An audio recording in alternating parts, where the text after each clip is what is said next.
My name is Omyen. I came from Burma. I'm a Burmese, but I'm not a Burman. I'm a Karen, and I have been in Australia since 2010. The civil war is not very good result. So many people were killed, especially the Burmese government was not a government which is selected by the civilians, but they forcibly took the powers and then ruling the country as the dictatorships. So for these reasons, they didn't want any persons to against them. On that situations that I mentioned, so my house was born when I was 15, 16 years, and then my village was burned by the Burmese government. For me, I think not less than 5 to 10 times my village and my house was burned inside Burma.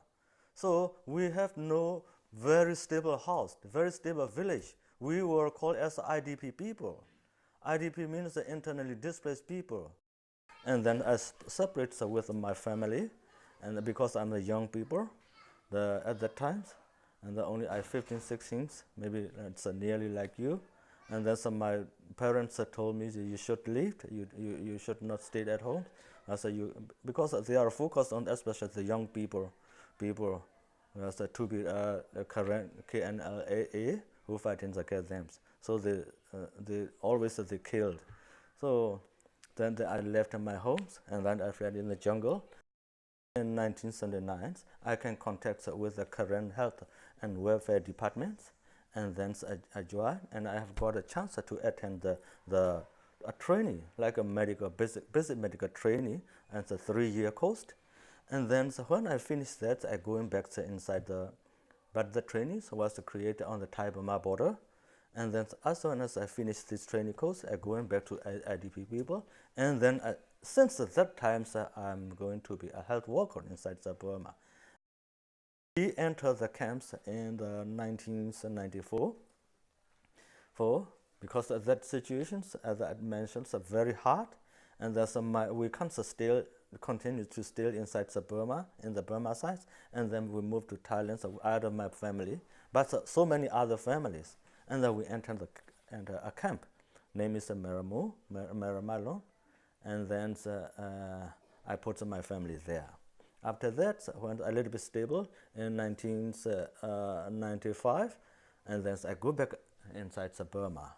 I left my family in the camps, and then I continued to do my jobs as a health worker to serve, to help my current community, my current people inside Burma.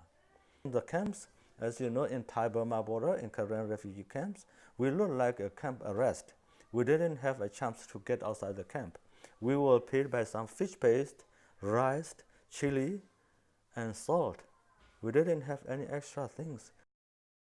2009, and then when I came back, came to my family, and then my wife told me that we have got a chance.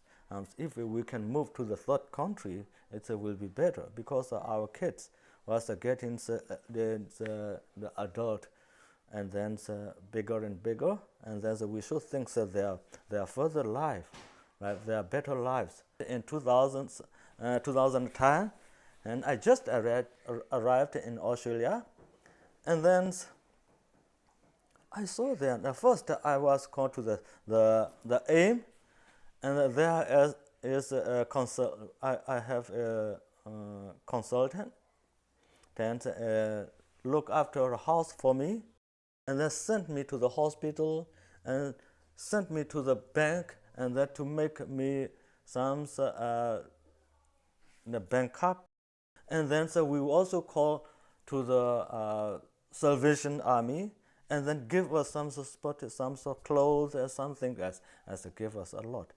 I try to educate myself. If I finished, if I up to the level which I was decided that maybe if I finish my diploma course in this uni, and then I will lift my family here. I'm going back, and then to teach them